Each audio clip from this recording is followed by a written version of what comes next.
Toshiba model SB-M33, a very rare vintage piece that I'm loving. I'm loving every day that goes by. I'm loving it more and more. It just sounds incredible. The power in here, it's rated at 50 watts per channel, but it sounds to me like 150 watts. I mean, truly amazing. I don't have speakers that can handle this amp. And it's not due to the bass response. Because I have an AdCom I showed you on a different video that has much stronger bass response. This is just overall frequency response and mid-range is ridiculous. I'm not going to open it. It actually uses special screws on the side. Am I wrong?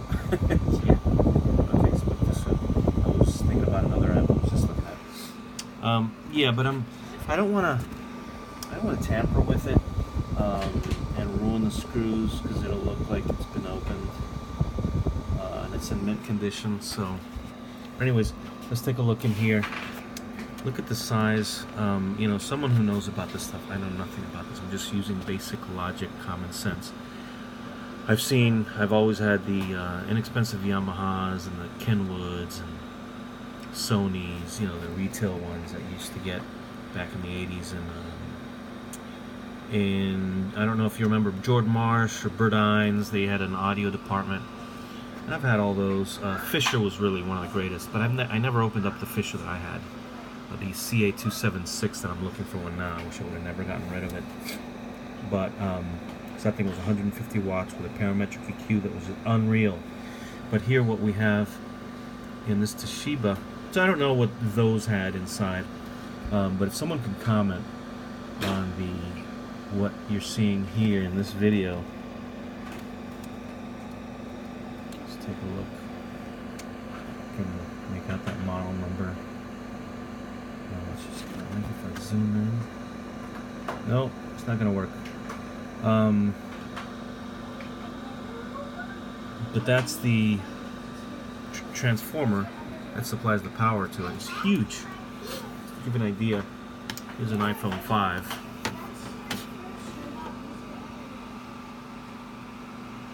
It's about the length, about 75% of this, or 80% of the size of this iPhone 5, lengthwise.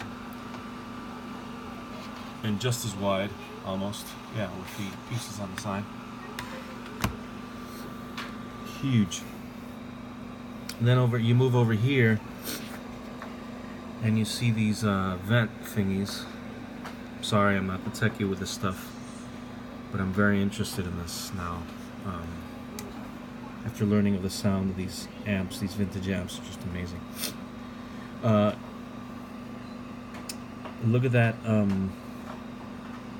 Capacitors. It's got two huge capacitors in there. And they're huge. Not as big as the transformer, but they're huge. And there's definitely no tubes in here. Someone on eBay claims that this baby has tubes inside. Nope, no tubes. It's very simplistic. Everything's lined up perfectly. I'm used to seeing these things, these boards you open up and everything just looks like a mess. Capacitors and resistors all over the place. You have an adjustment there. I remember playing around with those when I was a kid, when I would open these up. You know, there were bias controls on tape decks and things like that. So there's one controller there. There are the capacitors. Omron, wow. I know Omron makes, they make medical supplies. I didn't know they made chips for these computers. Yeah, this is made in Japan. Let's see what else we got. Another adjustment. That must be right and left. Maybe gain or treble or something. Maybe the bass. That'd be amazing. You know, I can open this up and check that out, see what that is for, if someone can tell me just by looking at it. But oh, I'm sorry, I've had the fan on this whole time and probably can't hear me. All right, let me go back here. Huge transformer, 2 capacitors, Omron chip. If someone can help out and tell me what all of this means. Someone on eBay is selling the same unit and claims it's a tube amp. I don't see any tubes. And there you have, that's an adjustment right there on the left. Put a screwdriver in there and just spin it. You turn it and what does it say there? Could be for gain.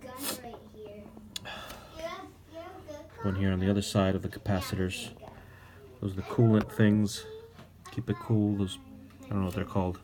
And I apologize again. I know nothing about electronics, but I just started getting into it. And those are the 2 capacitors, big ones. An Omron chip.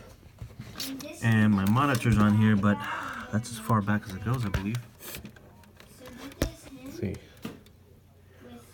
And the outputs. If anyone can comment on what they're looking at here, that'd be great. There's a great camera on this iPhone 7, let me tell you. Wouldn't be able to do this with any Android Galaxy S7, that's for sure. But these are the internals, real simple. There's the Omron chip. You can tell what that is.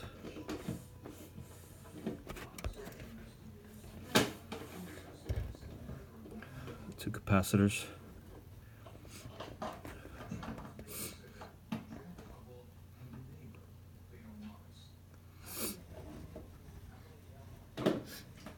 Alrighty. Here's the